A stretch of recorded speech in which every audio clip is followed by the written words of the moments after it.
you guys? Thanks so much for clicking on the video. My name is Leah, and we're going to be recapping and reviewing the first season of The Sandman. This is episode 1, and the title of it is called Sleep of the Unjust, and I'm excited. I haven't ever really reviewed scripted shows, normally reality TV shows, but I watched the first episode today, and I was down for the ride. Like, as you can see, all this manga pictures back here, I like this types of stuff, okay? I like thoughts becoming physical manifestations of things. Like, I just like it. I like it. I like that type of stuff. So this first episode like really got me, like it hooked me. I'm not even gonna play games. And it's been a long time since anything Netflix has released has got me being like, ooh, let me watch this. Let me watch this.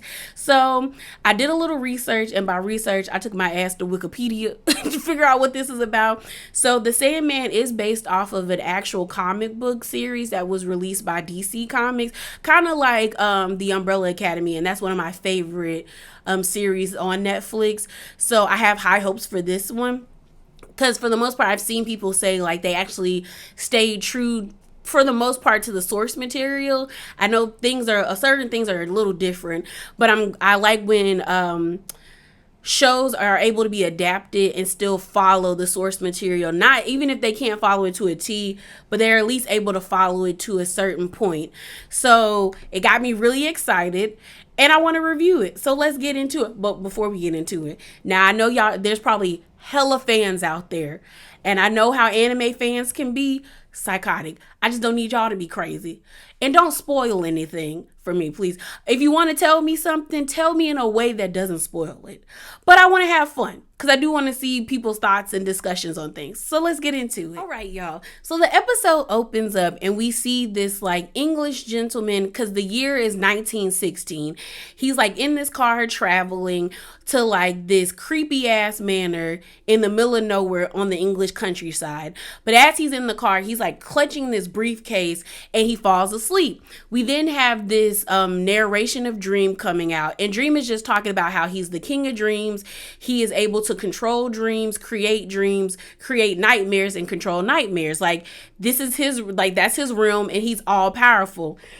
Excuse me. He also talks about the importance of dreams and how people in the awakened world, basically us in the real world, try to downplay dreams, which he's telling the truth, because it's like, if we didn't have dreams, we wouldn't have the things that we have now. Like, I wouldn't have a phone. I wouldn't have these glasses to see. We wouldn't have this camera or this microphone, because it was a dream to somebody that they had, and they created it and turned it into like real, like made it into fruition for us. So we go to the dream world. We see this like really cute looking crow, who we find out her name is Jessamy. She's like black, but has like a grayish white tummy area. And she's flying through the dream realm, and the dream realm is behind these massive like Attack on Titan walls, and we see like the nightmare realm, and then we see the dream realm, and we also see the elderly gentleman who like fell asleep in the car, and he's like in the dream world just like taking everything in. As Jessamy is like flying throughout the actual dream room, we see like dragons, we see like like it's really cool. We see this ocean and all this stuff, and we finally get to the palace where Dream is, aka the King of Dreams. We then meet like his second in command, or his right hand woman, Lucini. And Lucini is basically like talking to him. It's like we kind of came in while they were like in the middle of a conversation, and Dream is basically saying like, I got to take care of this. So there's this rogue nightmare in the awakened realm, like in our room, just running amok. And Dream is basically like, bro, I create dreams and I control dreams, and he out here throwing salt on my name, having people test my gangster. I don't have time for this. I'm going to get him and let him know what's up. I'm going to get it and let that thing know what's up. And I like Lucini, because Lucini was basically questioning Dream. She was like, I know you are all powerful in this room. Like, this is where you thrive, and you are still as powerful as you are. But if we gonna be all the way 100, you do know dreams die in the awakened world. in nightmares really thrive. Like, so are you sure you want to go there? And he looking at her like, he kind of didn't even say nothing. He looked at her like, I know she not. I know he didn't. He said, girl, I'm gonna put this mask on and do what I got to do. So he puts on his helmet and he pieces out. We don't even know where he's going. We then see the old English gentleman. We find out his name is Dr. John Hathaway, and he works at the Royal Museum. He pops up at this creepy manor, and we meet Alex, who is this creepy little white kid. Like, he freaked me out. I was like, he was a little too pale, and I said, hold up now. So Dr. John introduces himself. He's like, I'm such and such. I'm from the Royal Museum, and I'm here to meet Roderick Burgess. And Alex is like, the Magnus. And John is like, who? Like, who? And he's like, oh, that's my father. That's Roderick Burgess. He likes to be called the Magnus. There were so many red flags in this opening that I knew we shouldn't have been in this manner. One was when Dr. John got out of the vehicle. The vehicle sped off, like just got like dipped out. Number two, Alex is creepy with the way he opened up that door. Because normally when we see these movies, when it's like back in the day, the little kids swing open the door. He opened that door and creeped it open with the chain like, who is you, bruh? Then to come into the house, number three, the house was dark as hell and it was like dank. And I was like, I know there's electricity, but maybe I know they have to have it. I don't know if they're conserving, for bills. I don't know how bills worked back then in 1916. But I was like, where are the candles? Where are the candles? Then you got number four, red flag number four, random people walking upstairs with like green cloaks over their heads saying, here in the darkness, here in the darkness, here in the darkness. Creepy AF. Then the most blaring red flag, number five, is when Alex is like walking Dr. John throughout the house. They walk down this hallway. You got people in this little nook area talking about here in the darkness, with the cloak on. It's a man with no shirt on with a dagger about to stab something. We can't see what he about to stab. We don't know if that's a person, an animal, or some fruit. Either way, I'm uncomfortable, and I don't understand why that man wasn't even more, because you could tell Dr. John was uncomfortable, but he wasn't uncomfortable enough to leave. He was not uncomfortable enough to leave, because I would have peeled out. So then we meet Mr. Sky, or Mr. Skyler. I don't care. I'm going to call him Mr. Sky. He tells Alex, take Dr. John to your father's study. So they go into the study. Yeah, they go into the study. And Alex is asking Dr. John, like, oh, are you here to join the Order of the Ancient Mystery? Red flag number 6, bro. Anything with the order in it, whether it be nonfiction or fiction, normally is a cult that is stealing people off the sides of the roads and using their blood for rituals. I was like, if I was Dr. John, I would have thought they asked me to be there to kill me. And the whole time, as Dr. John is going throughout the house, he is like clutching his briefcase. So I was like, okay, there's something in the briefcase. We finally meet the Magnus, aka Roderick. He walks in. He already gave like, I'm a dick. I'm just a mean old dickhead. And he sits down, and Roderick's like, oh my gosh, like you really finally like is here to like listen to my story. And Dr. John is like, yeah. So we find out that they had like, I guess, dealings before, but maybe Dr. John was like, he crazy. He crazy. And Dr. John is like, yeah, the last time we spoke, like some bad news happened. My son died on a tour. So it seems like his son was in the military or on a campaign. And he was like, are you really sure you can do what you say you can do? And Roderick is like, with that book, I can. So he pulls out a grimoire. And if you don't know what a grimoire is, it's basically another name for like a book of spells. And so he gives the grimoire to Roderick, and he was like, can you really do it? And Roderick was like, yes, I can capture the angel of death with this book, because I guess there's spells in the book to help them capture the angel of death. So you got Alex like looking like, this don't seem right. And then I felt bad for Alex, because Roderick was every opportunity that it took, Roderick was disrespecting Alex. Alex couldn't have been no more than like 10 or 11 when this was all happening. But you have Dr. John being like, I was under the impression that, oh, you only had one son, because we find out that Roderick's oldest son, Randall, died also in a campaign because he was in the military. And Randall was like Roderick's greatest joy. He even said that. He, like, Randall, because Dr. John is like, oh, I thought that you only had one son. And he looks at Alex and Roderick was like, well, Randall was my greatest joy. And you see Alex like, hey, what am I then? and he basically is like, Randall was supposed to take over all of this. And if I capture the angel of death, I can guarantee you I can bring both of our sons back alive and well. So off rip, you feel bad for Alex because you're like, he's a little kid. His dad is disrespectful, disregards him, low key emotionally, like high key emotionally and physically abuses him. And you just feel for him. And you can tell, like, at this point, he's still like a nice kid because as they're getting ready to do the summoning ritual for the angel of death so they can capture whoever that is, Dr. John is scared. And you see Alex being like, it's okay, Dr. John, and grabs his hand and holds his hand as they walk down the steps. So it's like he's compassionate. He's actually seems like a nice kid, but he's like vying for his father's attention. So they start the summoning ritual with the grimoire. I think it's called the Magdalene grimoire, but I'm just calling it the grimoire. He opens up the grimoire and they're doing the chant. You have the other people who are doing the ritual. They're chanting here in the darkness as he's doing the ritual. He cuts himself. He has an angel feather that he drops inside this like binding circle where they're going to keep and house death. And he adds other things like a I think he said like a coin, some steel, whatever. So while all of that is happening and they're doing the summoning ritual, we got Dream in Berlin, Germany. We see him pop up on Corinthian while Corinthian is murdering someone.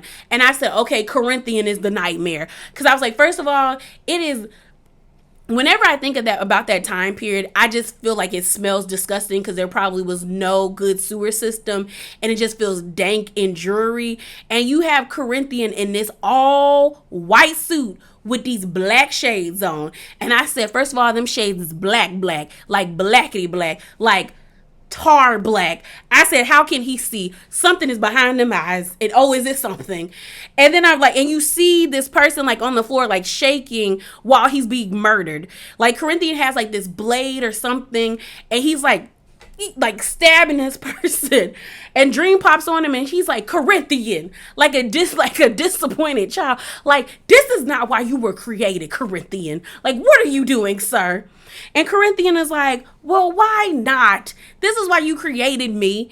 And Dream is like, bro, I created you to be a nightmare in the dream realm, not to be a nightmare in real life and just murking people, bro. I didn't do that.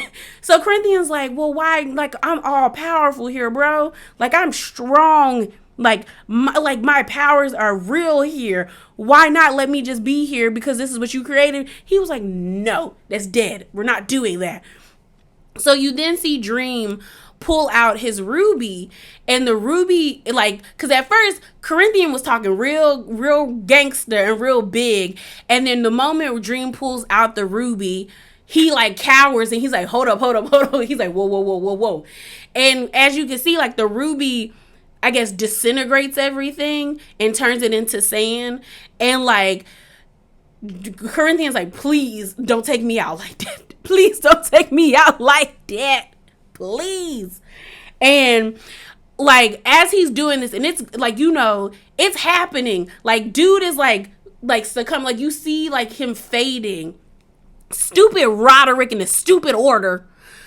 They actually summon and capture Dream in the binding circle. Dream gets whisked away, plops down in their binding circle, like he got knocked out, like he passed out, and everyone is shook. Like everyone's like, oh, like everyone, you could tell like some people probably didn't believe the order and was just there just to be there, but this made them a believer because they was like he here, what? So we then see Roderick like yank Dream's cloak off. He full blown naked, like newborn naked.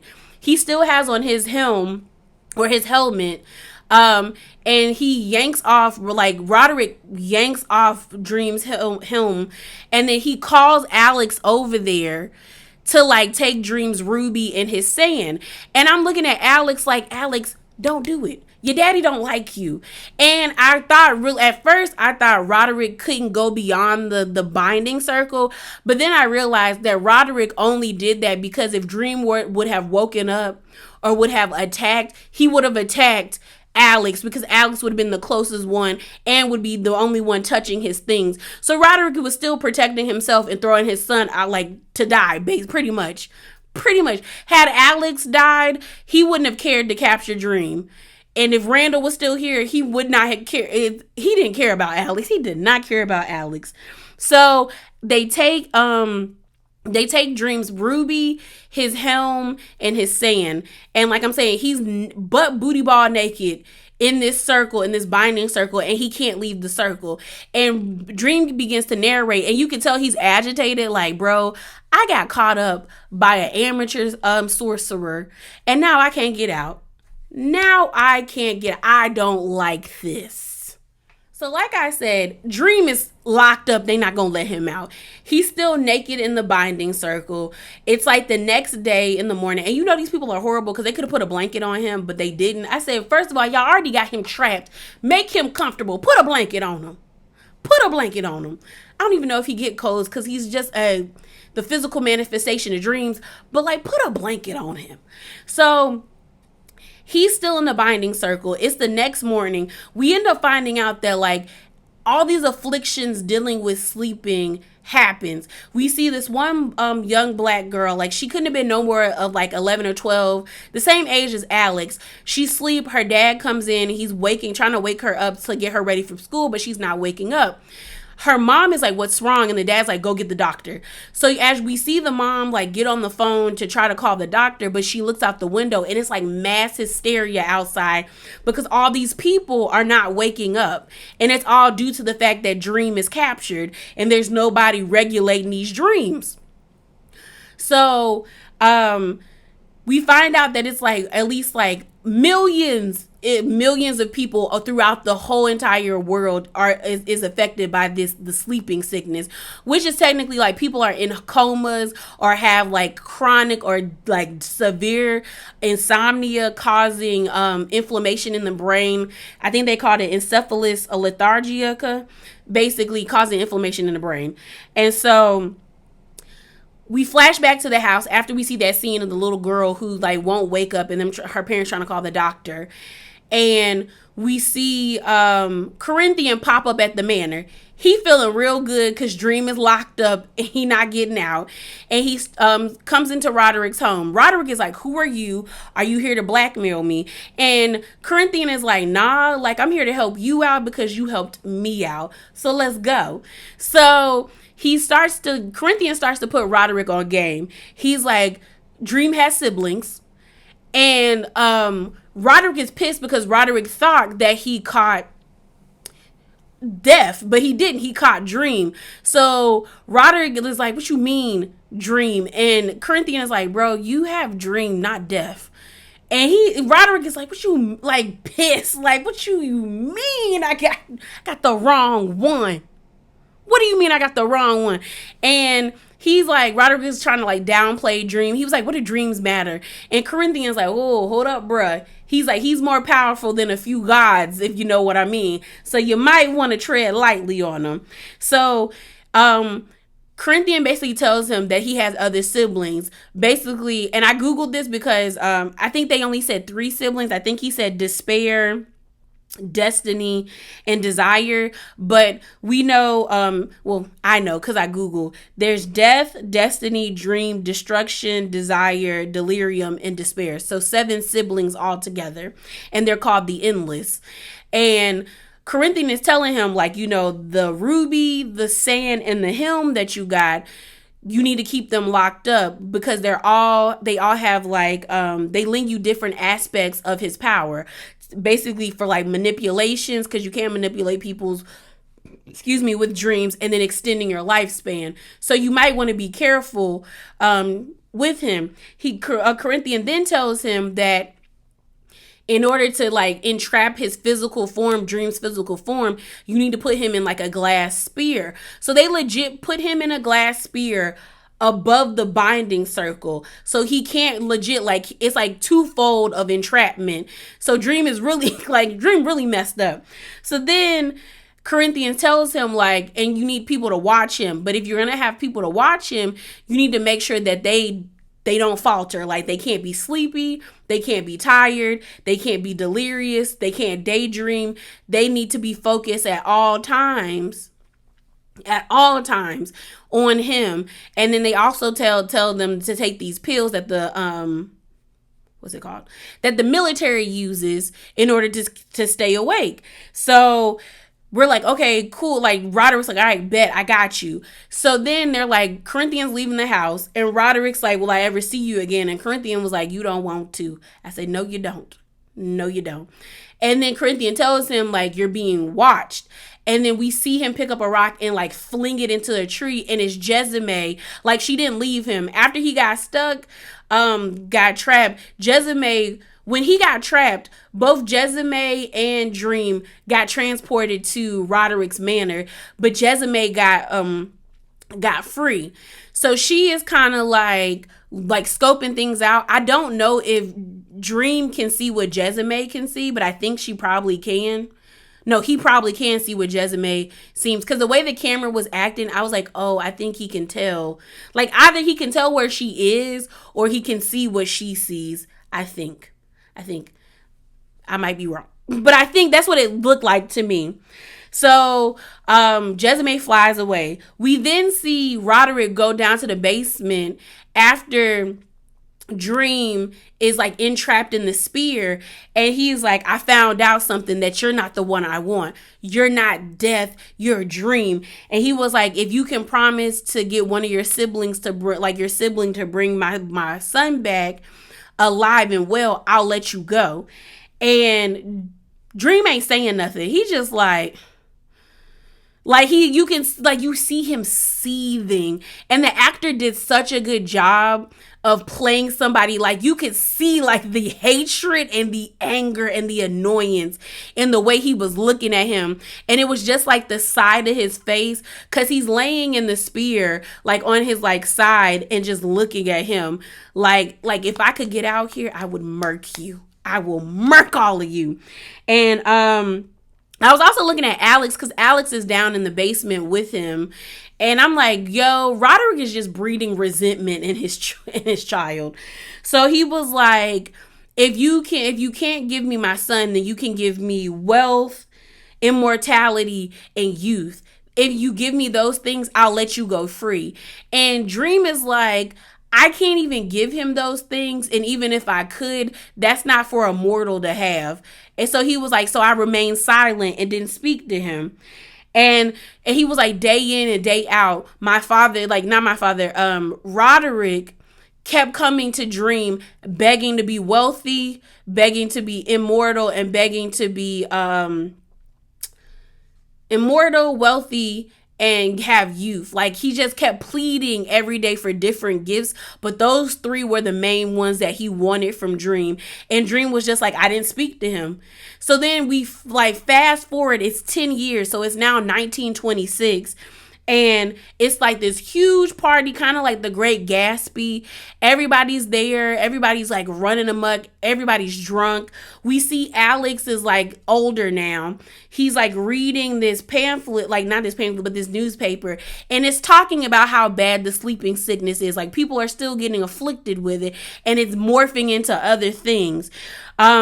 Alex then goes outside to tell people, like, they have to leave because there's no more room in the house to, like, invite guests in. And the guests are being just as rude as Roderick is to Alex, like, dismissing him, calling him names. And then we see this blonde girl pop up, who we find out her name is Ethel. And, like, she sticks up for Alex, and because they're basically like, who are you? You're a nobody. And Ethel was like, he's the Magnus's son, and he could probably put a hex on you. And, like, they all get scared. And then he's like, oh, and she was like, leave, because he was telling them to leave. And they were like, well, can we see the Magnus if we come back tomorrow? And Alex is like, yeah, you can see him if you come back with money. And then Alex thanks Ethel, and he's like, thank you for that. And Alex is like, No, Ethel was like, you can do magic, right? And Alex is like, no. And she was like, I bet you can. Like, she was being very nice to him. She was like, you could definitely get me to see the Magnus. And so Alex is like, okay, come on. And so they go into the house. It's the next day. The house looks a mess. It's ransacked. You got topless women passed out on couches. You got one man laying up with a statue. It's liquor, booze, and it's a mess. It looks like a jacked up frat party or a kickback that went a little too long. We then hear these guards like arguing because they're pissed because they're ready to go home. So it's like rotation of the guards to watch Dream down in the basement. And the other two guards are like, bro, I'm tired. And Alice is like, what's wrong? And they're like, so and so, they're not here yet. And he was like, well, y'all can go, I'll watch them. And they're like, they didn't even hesitate. They was like, you sure? And he was like, yeah. And they was like, I bet. Deuces, Alex. So they roll out. So Alex goes downstairs. He's like going downstairs and he's trying to talk to Dream. At this point, Dream is just sitting there like crisscross applesauce looking at him. And Alex is trying to talk to Dream. Alice is like, I just want to know, like, are you all right in there? I'm looking at Alex like, what do you think? He's been stuck in there for 10 years. And the way Dream looked at him, like, I know this didn't just ask me, am I all right? When I've been entrapped in a spear for 10 years. For 10 years, Alex. So then Alex answers his own question where he was like, of course you're not okay. He's like, I'm sorry. He was like, if you could just bring Randall back, I bet you my father would let you go. He was like, damn, I would let you go. And when he says that, we see Roderick on the side. And Dream kind of believed him a little bit. But then when Roderick came, Roderick said, what you say? Like, Roderick got pissed, grabbed, like, hems up his son, throws him in the study, and he was like, what did he say to you? What did he say to you? Because for 10 years, Dream hasn't spoken. And Alex is like, he didn't say nothing while he's like on his back, like trying to like be like, Dad, he didn't say nothing. And Roderick looks at him and he's like, Magnus, he didn't say nothing. He didn't say nothing. He really didn't say nothing. And he was like, you know, if you ever let him out, he'll kill you. He'll kill all of us. He's like, do you want to die, Alex? Do you want to die? And then he picks up his cane like he is about to hit him, like he is on the greens on a golf course. And then all of a sudden, we see Jezime hit the window, like tap on the window. And then he gets pissed and he was like, that damn bird. Because Roderick's been trying to kill Jezime for the past 10 years and could never do it because she's smart. Like, crows are extremely smart. And we then see Ethel like in like a robe. So it looks like Ethel and Roderick been hooking up, which is disgusting. And I'm like, has your mom never, I guess your mama didn't teach you old man give you worms. I guess your mama didn't teach you that, Ethel. So Ethel walks in. She's like, what's going on? And like, you see Alex is like shaking up and his dad brings out like this shotgun. And the dad is like, because Alex is like, I doubt that's the same bird, Dad. Like, I don't think that's the same bird. And he was like, you don't think that's the same bird? Is that what he told you? And he points the gun at him. And he's like, no. Like, because I feel like Alex knew I was his dad would probably shoot him if he could. And then his dad's like, you want to prove like to me that you're useful and all that other stuff. He gives Alex the shotgun and he's like, kill that bird. So Alex goes outside with the shotgun. We see Jezime flying throughout the house. She gets in the house. We see Roderick is like smoking cigars in like one of the areas of the house. And Jezime steals one of the matches he uses to light his cigar because he walks out the room and she lights one of the chairs on fire. And I'm like, come on, Jezime, your smart self. She's flying throughout the house. We see Dream like in the spear and he can like tell she's in the house. So he's like kind of getting a little excited, like, oh shit, like I'm about to be free because my girl here, my main, she's here. So she like flies. She finally makes it down to him into the basement. He actually has a smile on his face and she's like tapping at the glass, like trying to crack it with her beak. And then out of nowhere, Alex shoots her in front of Dream. And I said, Alex, your dad just almost clocked your skull open with a cane, and you gonna shoot the bird? You gonna shoot Dream? Not Dream, you gonna shoot Jezame. You gonna just shoot her. Oh, I was pissed. After that, I didn't care about Alex no more. I did not care about Alex no more because he did not have to shoot the crow. And then on top of that, I thought the crow was like magical. I thought maybe she was like, because she's Dream's partner, I thought maybe she like was a magical creature. But no, it was just a regular crow. Just a regular crow. And he shoots her. Her blood is on the spear. You see Dream with this look of like anger and sadness, tears coming down his eyes, like, and he like, and it's like he's like hella pissed and seething, but he's also sad because, like, you know, that was his pet. So then Alex walks up to him, like, actually, like, you can tell that Alex probably couldn't believe that he shot the bird himself, but he picks her up. You see the other guards has like a trash can to just like dump her in the trash can, but I guess Alex decided he wanted to bury her or just sit with the fact that he killed the bird. So then we flash back to like that family that I spoke of earlier, the black girl who we saw that was asleep, that like was a young girl.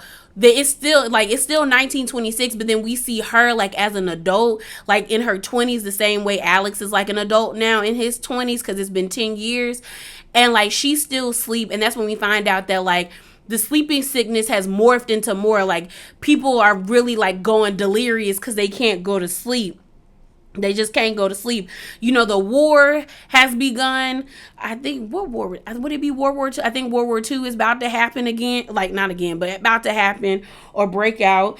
We then see it's a few days after Alex killed Jezebel. And he's like laying in the fields. And it's this cute little, like, you know, cute little black boy.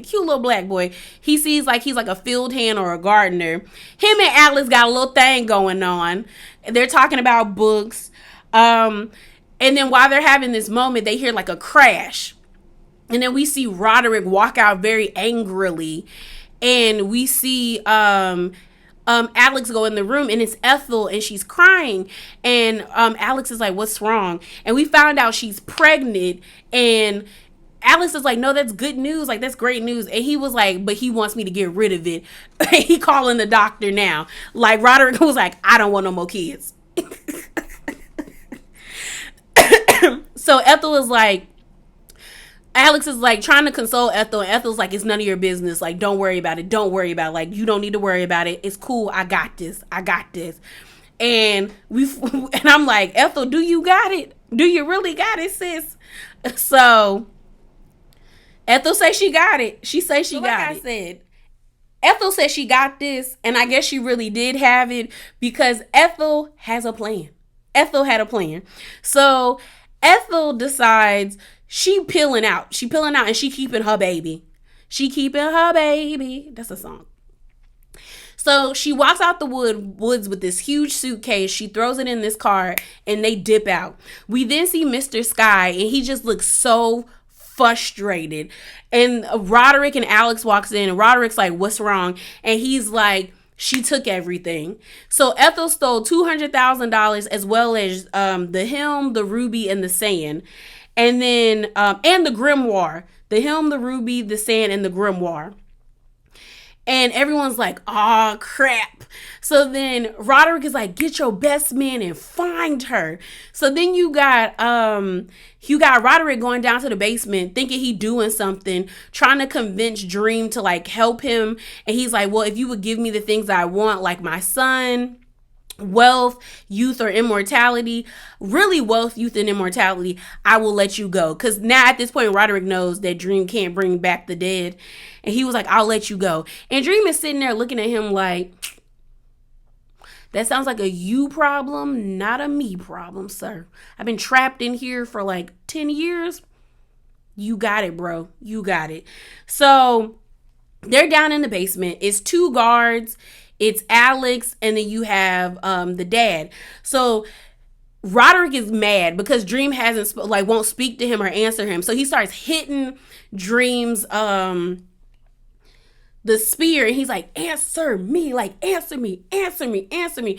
So then Alec touches his arm and he's like, Dad, like, chill out. And then he transferred his anger onto Alex, where he's like trying to hit Alex. He was like, if your brother was here, this would have never happened. And then Alex says, like, if my brother was here, he would hate you just as much as I do.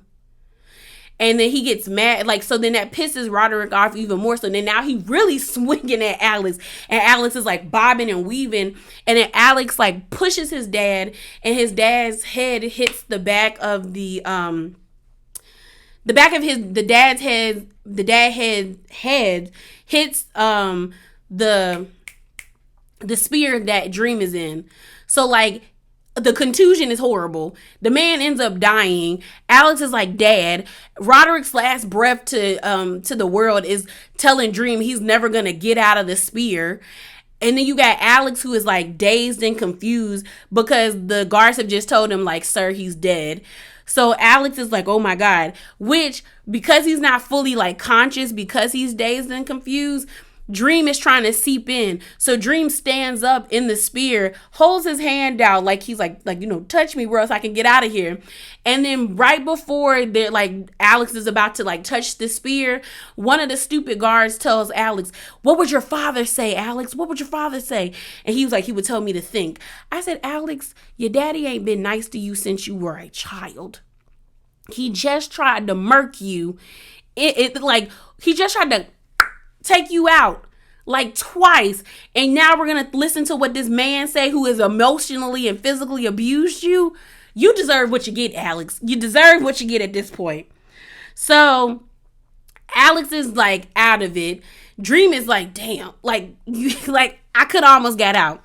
So we see Alex is outside. He's like still trying to contemplate, like, oh my God, like my dad is dead. We see the cute black field hand come. We found out his name is Paul.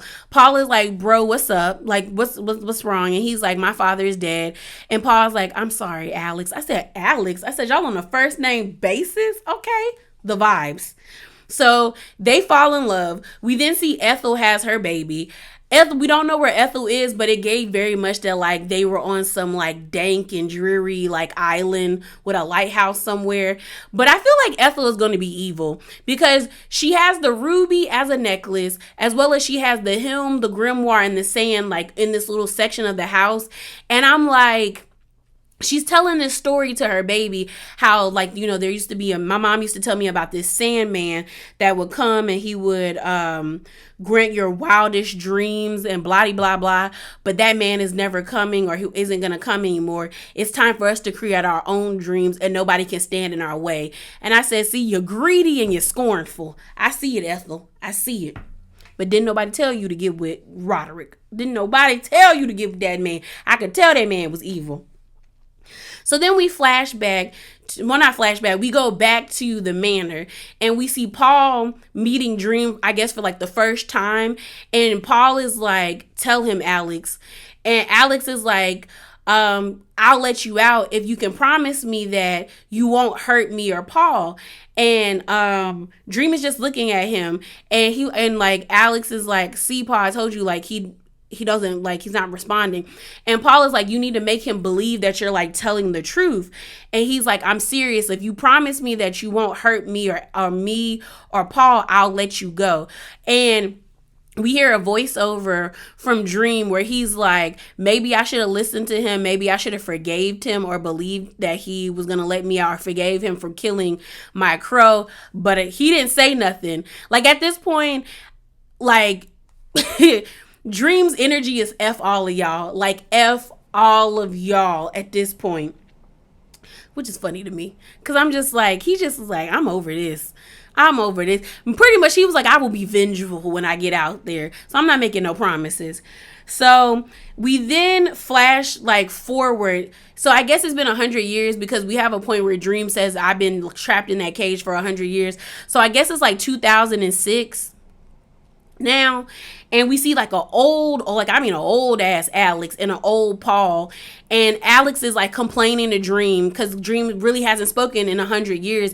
And he's like, he was like, I wasn't like my father. I didn't want power. I didn't want wealth. I just wanted you to promise me that you wouldn't hurt me or Paul and be free of you. And I know you want to be free of me. And I'm like, seriously, Alex, if you wanted to be free of him, you would have let him go. Even if you thought he would have killed you, you still would have let him go. But you ain't want to be free.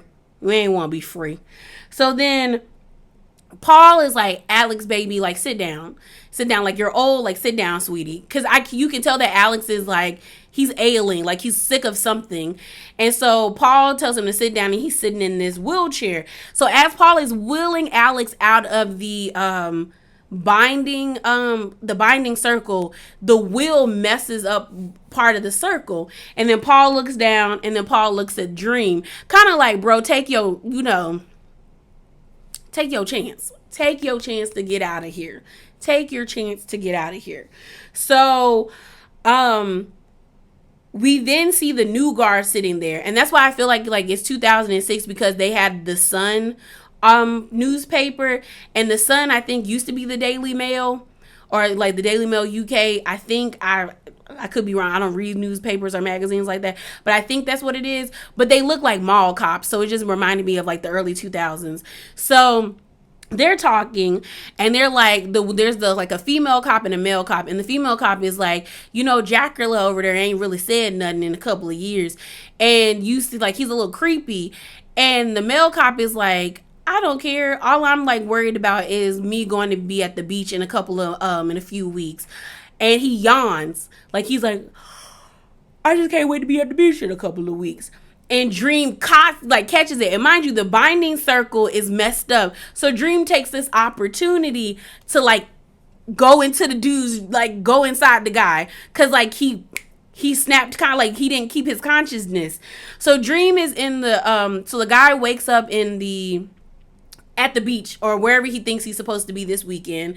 You see a group of people like partying, like playing volleyball, and this girl walks up to him, and then she fades away. Then you see like all the people fade away, and it's like the beach goes away and kind of starts to turn into the desert, and then it's like a circle. Then it goes around again, and then you see the ocean turns into the desert, and then we get back to like the beach again where the sand is, and you see like the sun and a figure walking towards them, and I'm like, ooh, that's Dream right there. So Dream pops up, and the guy is scared. Dream looks scary because he look emaciated, and he's like, oh my God. And Dream looks at him, he sits down, and he grabs some sand out of the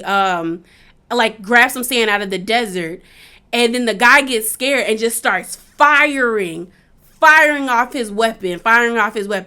But then the crazy thing is like, as he's firing at Dream in his like daydream, he's actually shooting at Dream while he's in the spear. So he's cracking the spear with the bullets. You have the female guard running up, and she's like, dude, what are you doing? And then he snaps back, and he's like, oh crap.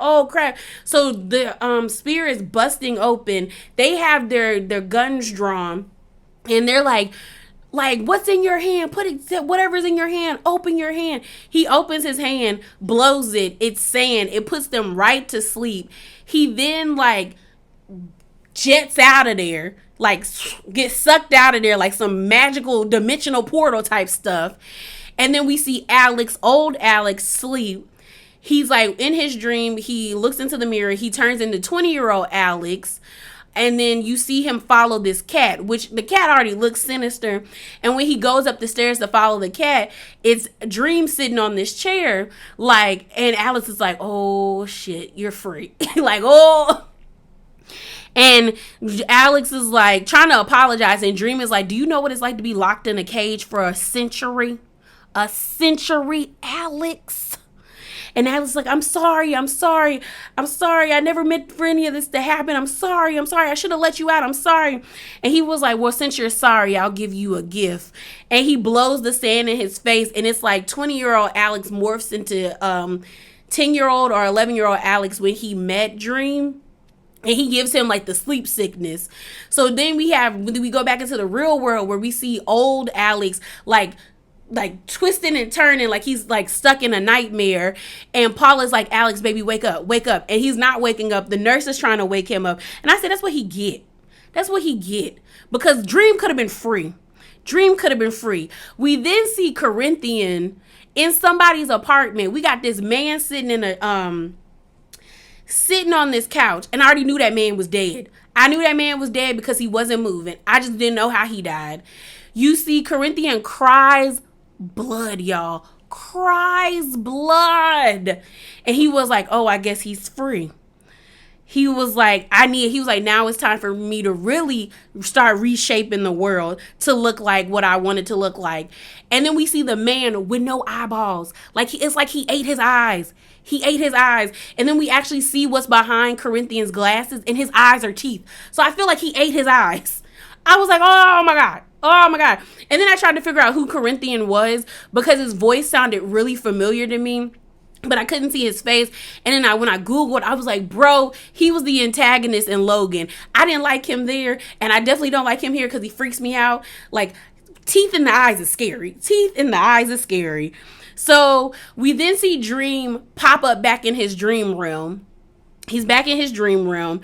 He's happy. You see Lucini, like, she's like, oh my God, you're back. I knew you would come back. But then she had to let him know, like, a lot of people deserted.